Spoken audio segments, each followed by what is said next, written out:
આજના લેક્ચરમાં આપણે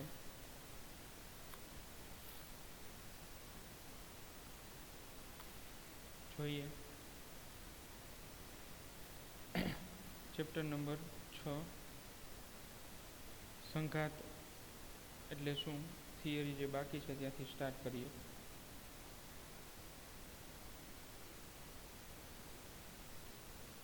એની ડેફિનેશન, સંઘાતના પ્રકારો, અને ત્યારબાદ એના આપણે ડેરિવેશન જે છે એ બહુ લેન્ધી છે અને એની આપણે રિક્વાયરમેન્ટ નથી. તો આપણે જ્યારે ઓફલાઈન લેક્ચર હશે, સ્કૂલ ચાલુ થશે, ત્યારે જે છે એ જોઈ લેશું. અત્યારે ફક્ત એના દાખલા માટે ફક્ત સૂત્ર જ યાદ રાખવાના છે. એ પણ આપણે આવતા નથી. દાખલાના માટે જે સૂત્રો આવે છે સંઘાતના, એમાં એક પણ દાખલા છે નહીં.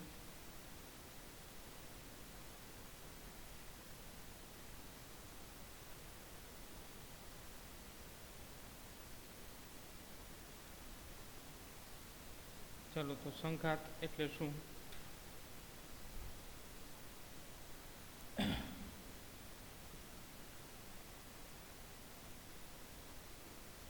સંઘાત એટલે શું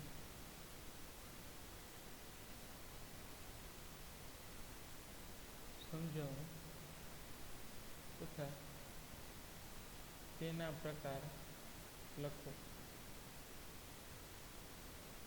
હવે વિદ્યાર્થી મિત્રો, સંઘાત એટલે કે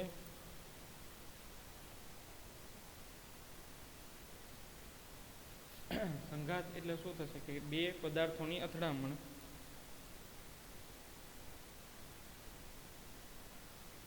બે પદાર્થો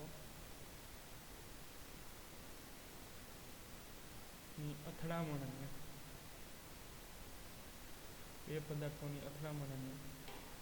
સંઘાત કહે છે. સંઘાત કહે છે. હવે જ્યારે વિદ્યાર્થી મિત્રો બે પદાર્થો જ્યારે અથડાશે તો એ સંઘાત ઉત્પન્ન કરશે. એટલે કે બે પદાર્થો જ્યારે અથડાય તો એ ઘટનાને, એ ભૌતિક ઘટનાને આપણે શું કહીએ છીએ? સંઘાત. હવે સંઘાતના પ્રકાર જે છે જોવાના છે. સંઘાતના પ્રકાર.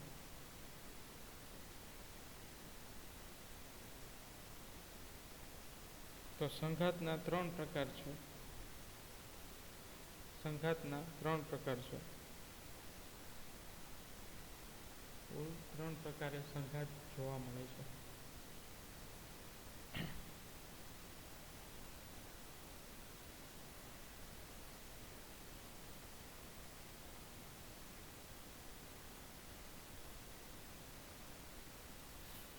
ચાલો, તેમાં પહેલું જે છે એ છે સ્થિતિસ્થાપક સંઘાત.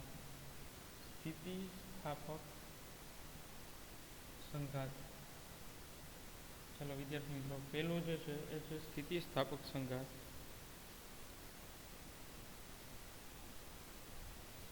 ત્યારબાદ આવે છે બીજા નંબર પર, એ છે અસ્થિતિસ્થાપક સંઘાત.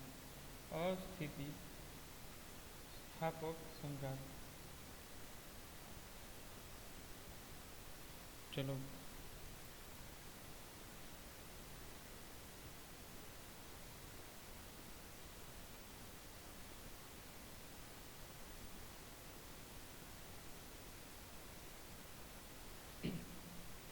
અને લાસ્ટમાં આવે છે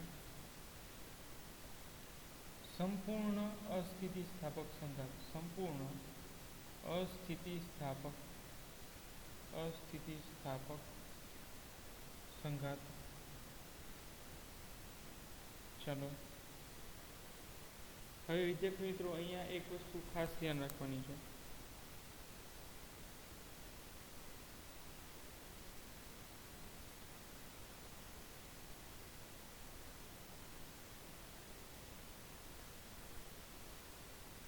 કે આ ત્રણેય ઘટના છે, સ્થિતિસ્થાપક સંઘાત, અસ્થિતિસ્થાપક સંઘાત અને સંપૂર્ણ અસ્થિતિસ્થાપક સંઘાત. તો આ ત્રણેય પ્રકારના સંઘાતમાં એક વસ્તુ કોમન છે કે અહીંયા ત્રણેય પ્રકારના સંઘાતમાં આ તમામ પ્રકારના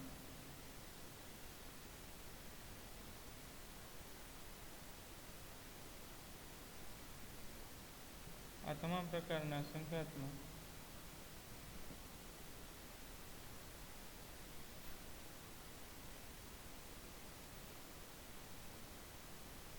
રેખીય વેગમાનનું સંરક્ષણ થાય છે, અથવા તો કુલ રેખીય વેગમાનનું સંરક્ષણ થાય છે. તો ત્રણેય પ્રકારમાં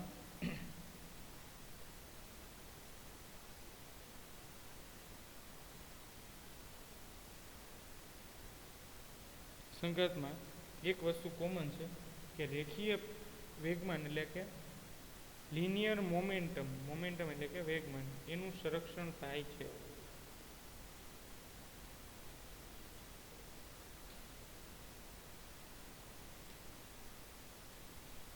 ચલો સમજાય વિદ્યાર્થી મિત્રો, રેખીય વેગમાનનું સંરક્ષણ થાય છે.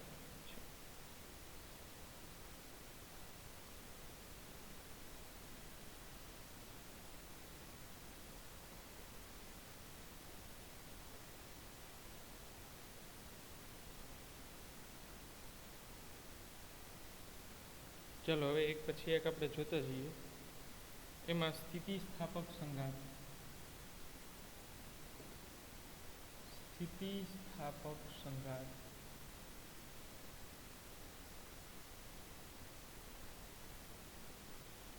ચલો વિદ્યાર્થી મિત્રો, સ્થિતિસ્થાપક સંઘાત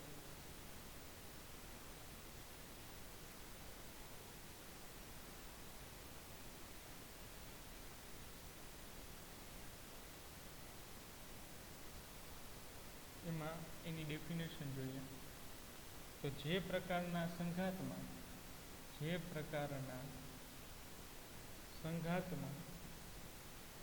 અથવા તો જે પ્રકારની અથડામણમાં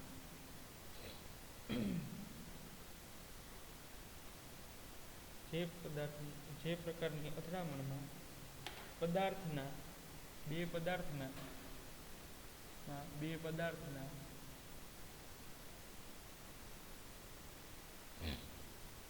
પ્રારંભિક અને અંતિમ બે પદાર્થના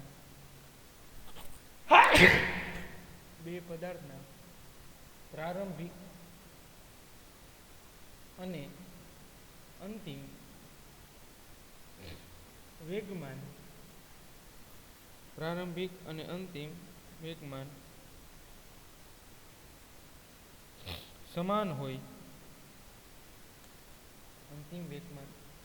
સમાન હોય, જે પ્રકારના સંઘાતમાં અથડામણમાં બે પદાર્થના પ્રારંભિક અને અંતિમ વેગમાન સમાન હોય,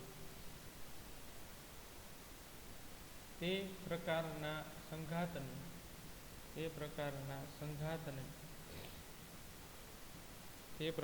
સંઘાતને સ્થિતિસ્થાપક સંઘાત કહે છે.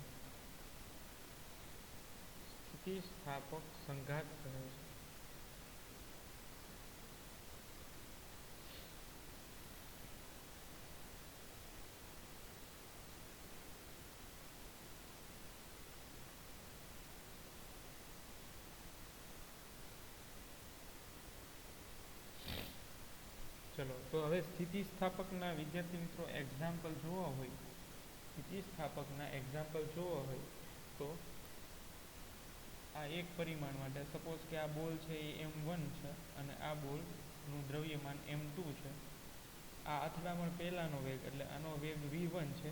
એકનો વેગ તમારે માઇનસ લેવો પડશે, બે પરસ્પર વિરુદ્ધ દિશા છે એટલે. જો સદિશમાં સ્વરૂપમાં વાત કરતા હોય તો એક વેગની દિશા પ્લસ લેવી પડશે અને એક વેગની દિશા ઋણ લેવી પડશે, એટલે કે માઇનસ લેવી પડશે.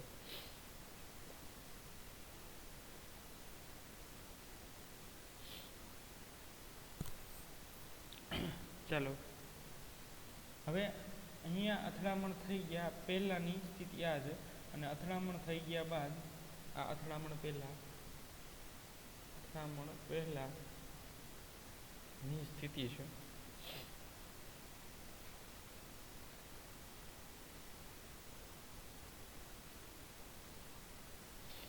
હવે અથડામણ પછીની સ્થિતિ જોઈએ આપણે.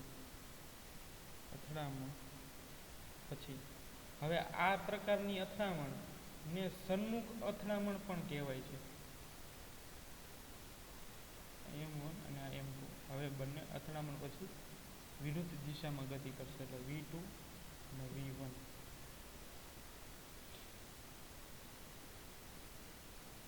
ચલો હવે આ V1 માઇનસ થઈ જશે અને V2 કેવો થઈ જશે પ્લસ, કારણ કે આ તરફની દિશા માઇનસ લીધી છે, આ તરફની દિશા પ્લસ લીધી છે.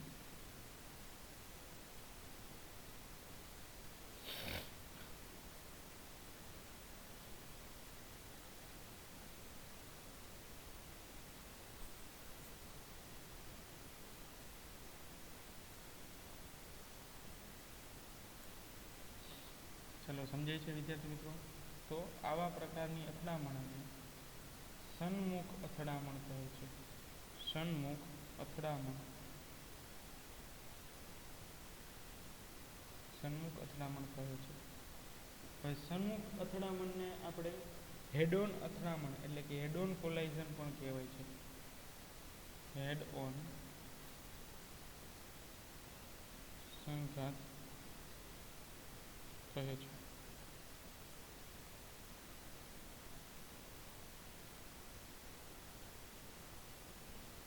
ચાલો સમજાય છે વિદ્યાર્થી મિત્રો? અથડામણ પહેલા અને અથડામણ પછી ના બંનેના વેગ જે છે એ પરસ્પર કેવા છે? સમાન દિશા હોય તો પ્લસ લેવાના અને પરસ્પર વિરુદ્ધ દિશા હોય તો બેમાંથી કોઈ પણ એક વેગ છે એ માઇનસ લેવા પડે. તો અહીંયા અથડામણ પહેલા અને અથડામણ પછી બંને કેસમાં વેગ સમાન છે. વેગ સમાન મળે છે. ક્યારે? તો કે અથડામણ પહેલા અને અથડામણ પછી.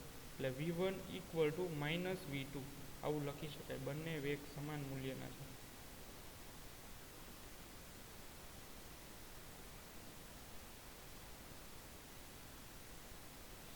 સમાન મૂલ્યના અને પરસ્પર વિરુદ્ધ દિશાના હોય છે. ચાલો સમજાય વિદ્યાર્થી મિત્રો? બંને વેગ V1 અને V2 સમાન મૂલ્યના અને વિરુદ્ધ દિશાના છે.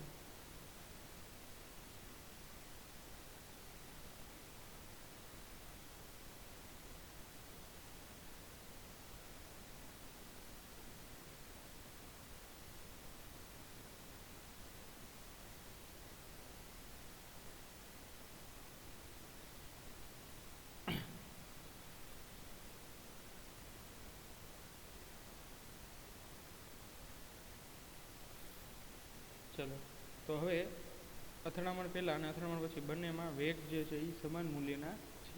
તો અહીંયા વેગમાન સંરક્ષણના નિયમનું પાલન થાય છે અને ગતિ ઉર્જાના સંરક્ષણનું પણ પાલન થાય છે. તો અહીંયા લખવાનું કે અહીં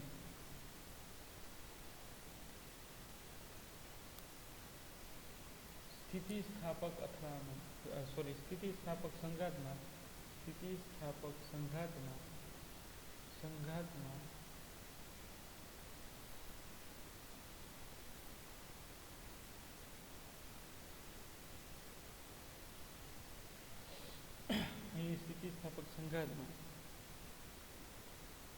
રેખીય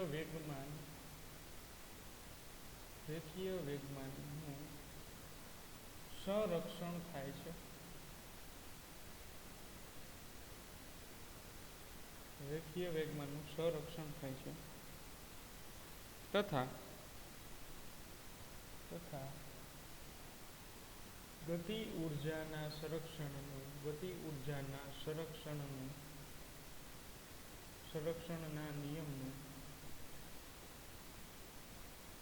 નિયમનું પણ પાલન થાય છે.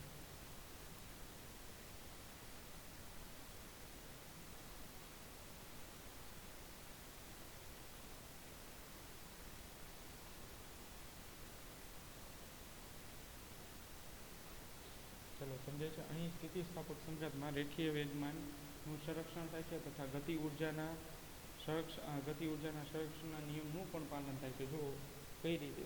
તો કે અહીંયા અથડામણ પહેલાંની જે ગતિ ઉર્જા હતી અને અથડામણ બાદની ગતિ ઉર્જા સમાન જ રહે છે. ખરેખર વાસ્તવમાં આવું થતું નથી. થોડી અમથી ગતિ ઉર્જાનો વ્યય થાય છે ઉષ્મીય ઉર્જા તરીકે અથડામણ થાય એ દરમિયાન, પરંતુ અહીંયા આ આદર્શ કેસ છે. સ્થિતિસ્થાપક સંઘાત છે એ ખૂબ જ આદર્શ છે. વાસ્તવમાં ખરેખર બહુ ઓછા એના એક્ઝામ્પલ છે. આપણે બોલનું એક્ઝામ્પલ લીધું છે તો એમાં પણ 2% જેટલી ગતિ ઉર્જાનો ઘટાડો થાય છે, જે ઉર્જા સંરક્ષણના નિયમ પરથી ટોટલ કુલ ઉર્જા એ 98% ગતિ ઉર્જામાં અને 2% ઉષ્મીય ઉર્જામાં રૂપાંતરણ થાય છે. પણ 100% જે છે એ આદર્શ વસ્તુમાં આવશે. 100% સ્થિતિસ્થાપક સંઘાત એ આદર્શમાં આવશે.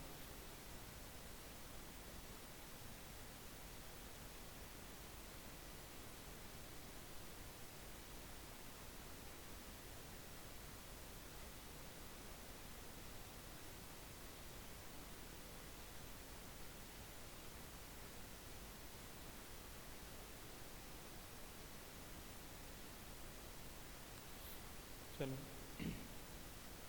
તો સ્થિતિસ્થાપક સંઘાત એ 100% પ્યોર આપણે પ્રેક્ટિકલી જોઈ શકાતું નથી.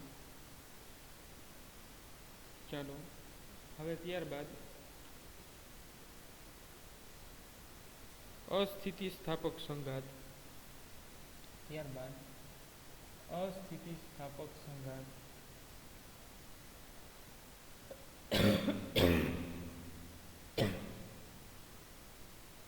ચલો, તો આ પ્રકારના સંઘાતની અંદરની વિશેષતા જોઈએ.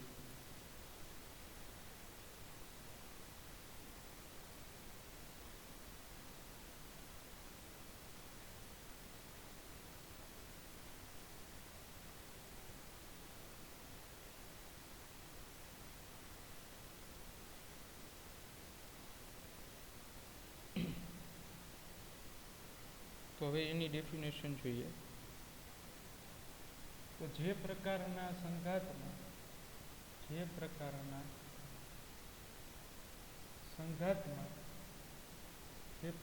સંઘાતમાં પદાર્થના પ્રારંભિક વેગ અને અંતિમ વેગમાં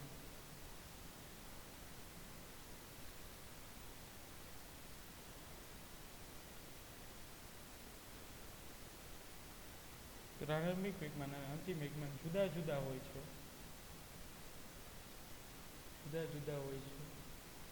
પરંતુ એ રેખીય વેગમાન સંરક્ષણ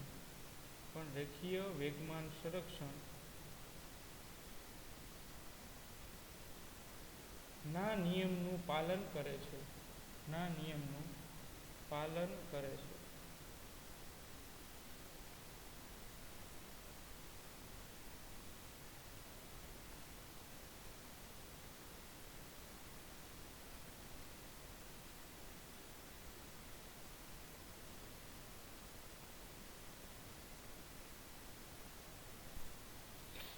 ચાલો, રેખીય વેગમાન સંરક્ષણના નિયમનું પાલન કરે છે.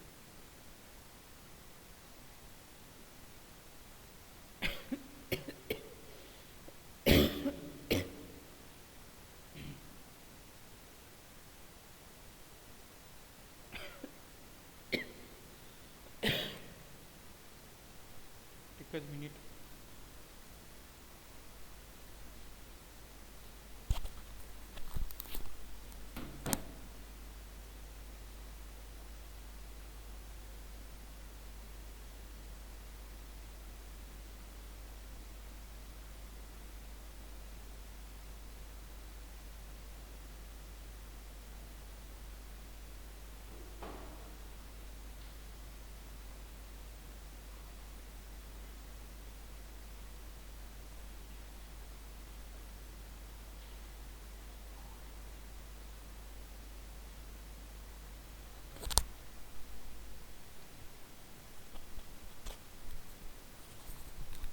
ચાલો વિદ્યાર્થી મિત્રો, ત્યારબાદ રેખીય વેગમાન સંરક્ષણનો નિયમનું પાલન કરે છે, પરંતુ ગતિ ઉર્જા સંરક્ષણના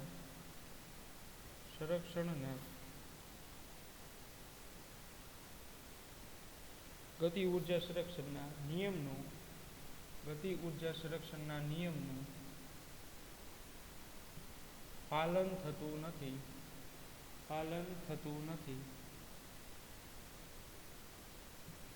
ચલો વિદ્યાર્થી મિત્રો સમજાય. ગતિ ઉર્જાના નિયમનું પાલન થતું નથી. તો આ પ્રકારના અથડામણને અથવા તો સંઘાતને અસ્થિતિસ્થાપક સંઘાત કહે છે. અસ્થિતિસ્થાપક સંઘાત કહે છે. ચલો વિદ્યાર્થી મિત્રો આપણે કોઈ એવું એક્ઝામ્પલ આપવું પડશે કે જે અસ્થિતિસ્થાપક સંઘાત હશે કે બંનેના વેગમાન જુદા જુદા હોય અને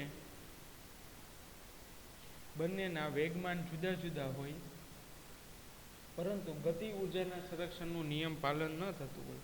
એક્ઝામ્પલ તરીકે કોઈ એક રસ્તા પર એક્ઝામ્પલ જોવું હોય તો એક રસ્તા પર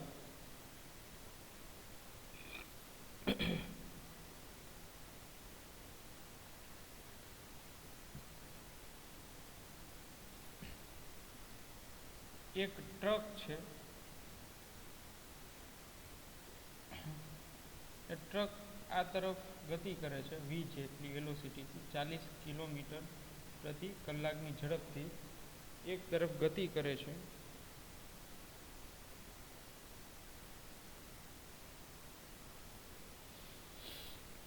અને સામેથી કોઈ એક સાયકલ સવાર વ્યક્તિ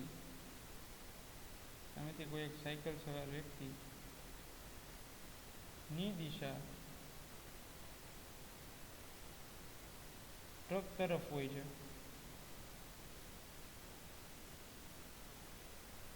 અને એ સાયકલ સવાર વ્યક્તિની સ્પીડ 20 કિલોમીટર પ્રતિ કલાક છે. તો આ બંનેમાંથી કોનું વેગમાન સૌથી વધારે હશે વિદ્યાર્થી મિત્રો? તો ટ્રકનું વેગમાન છે એ સૌથી વધારે હશે. જ્યારે સાયકલનું વેગમાન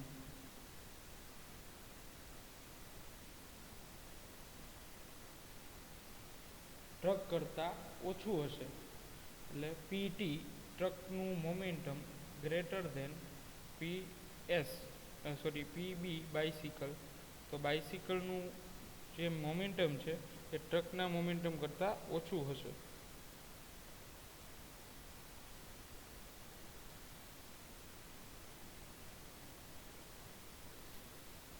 ચલો વિદ્યાર્થી મિત્રો સમજાય આટલી વસ્તુ. તો અસ્થિતિસ્થાપક સંઘાત એટલે કે હવે સાયકલ અને ટ્રક બંને જ્યારે ભટકાશે ત્યારે જે એક્ઝામ્પલ જોવા મળશે એને અસ્થિતિસ્થાપક સંઘાત કહેવામાં આવે છે. ચલો સમજાય વિદ્યાર્થી મિત્રો. અસ્થિતિસ્થાપક સંઘાત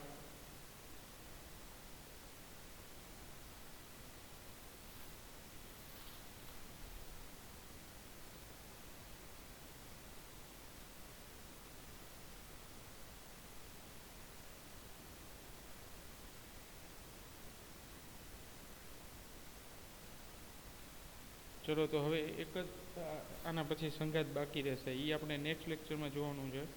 એ સંઘાત છે એ સંપૂર્ણ અસ્થિતિસ્થાપક સંઘાત છે કે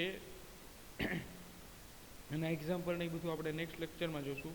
પ્લસ સાથોસાથ નેક્સ્ટ લેક્ચરનો સેશન છે આપણે વિડીયો સેશનમાં રાખવો પડશે. વિડીયો સેશન સાથે જોવો પડશે અને સાથે હું સમજાવતો જઈશ એક્ઝામ્પલ સંઘાત માટેના.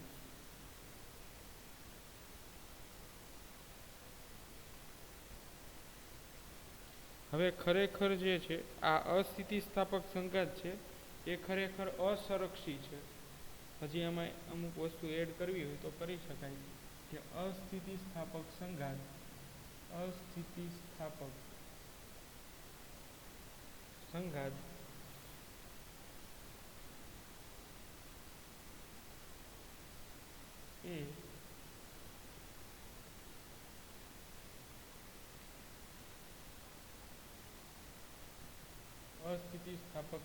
એ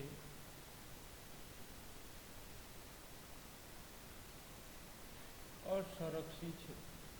અસંરક્ષી છે. જ્યારે સ્થિતિસ્થાપક સંઘાત એ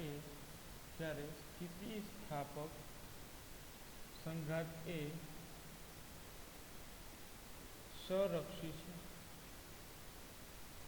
સમજાય છે વિદ્યાર્થી મિત્રો? જ્યારે સ્થિતિસ્થાપક સંઘાત એ સંરક્ષી છે, અસ્થિતિસ્થાપક સંઘાત એ અસંરક્ષી છે, જ્યારે સ્થિતિસ્થાપક સંઘાત એ સંરક્ષી છે.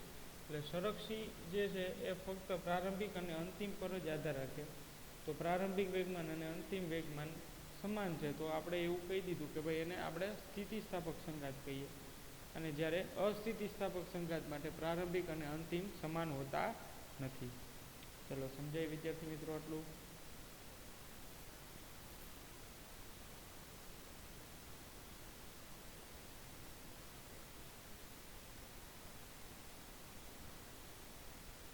સ્થિતિસ્થાપક સંઘાત અને અસ્થિતિસ્થાપક સંઘાત. હવે અસ્થિતિસ્થાપક સંઘાત માટે એક બીજું પણ એક્ઝામ્પલ લઈએ.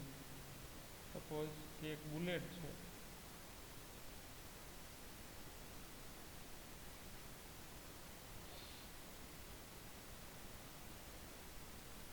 તો આ બુલેટ જે છે આ દિશામાં એ બુલેટની સ્પીડ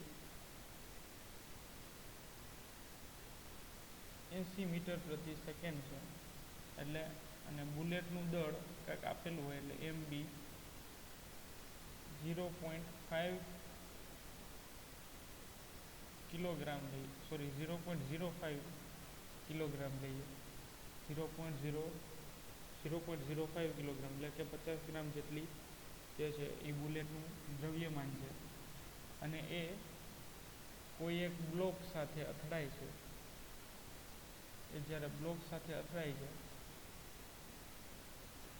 અને બ્લોકમાંથી થોડી અમથી જે છે અંદર પેનેટ્રેટ થાય છે, ઘૂસી જાય છે થોડી અમથી, તો ત્યારે એનો વેગ જ્યારે બુલેટ સાથે અથડાય ત્યારે ફાઇનલ વેલોસિટી 0 થઈ જશે બુલેટની, અને દ્રવ્યમાન તો અચળ જ છે. તો આ વેગમાન જે છે એ P ઇક્વલ ટુ કેવું થઈ જશે? 0. વેગમાન કેવું થઈ જશે? 0. પરંતુ અહીં સુધી ડિસ્પ્લેસમેન્ટ કર્યું છે એટલે સાવ 0 થશે નહીં. આટલા ડિસ્પ્લેસમેન્ટ દરમિયાન એનો કંઈક વેગ હશે, એટલે PF ફાઇનલ મોમેન્ટમ જે છે એ 0 થશે નહીં. અંતિમ વેગમાન છે એ 0 થશે નહીં. તો આ પણ એક અસ્થિતિસ્થાપક સંઘાતનું જ એક્ઝામ્પલ છે વિદ્યાર્થી મિત્રો. ચાલો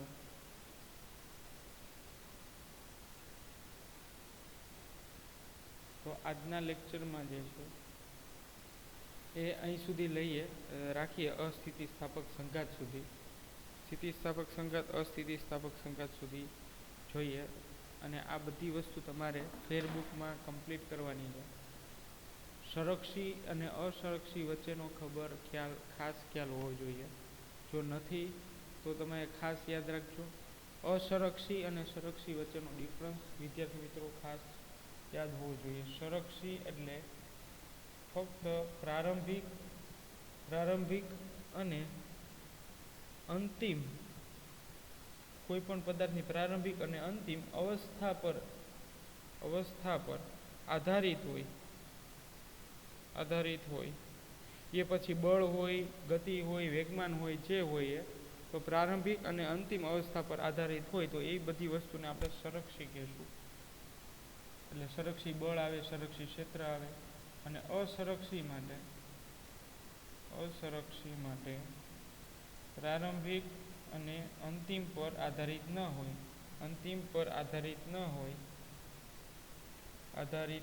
હોય અથવા તો ગતિપથ પર આધારિત હોય.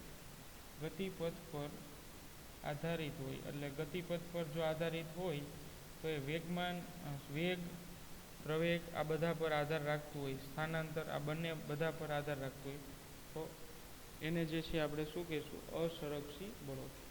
તો અસંરક્ષી બળોમાં ઘર્ષણ બળ આવશે. ઘર્ષણ બળ છે એ અસંરક્ષી બળ છે. જ્યારે કાર્ય છે એ સંરક્ષી છે. કાર્ય પ્રારંભિક અને અંતિમ અવસ્થા પર જ આધાર રાખે છે. ચલો તો આ ડિફરન્સ તમને ખાસ ખ્યાલ હોવો જોઈએ વિદ્યાર્થી મિત્રો.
છે. તો આજના લેક્ચરમાં અહીં સુધી રાખીએ.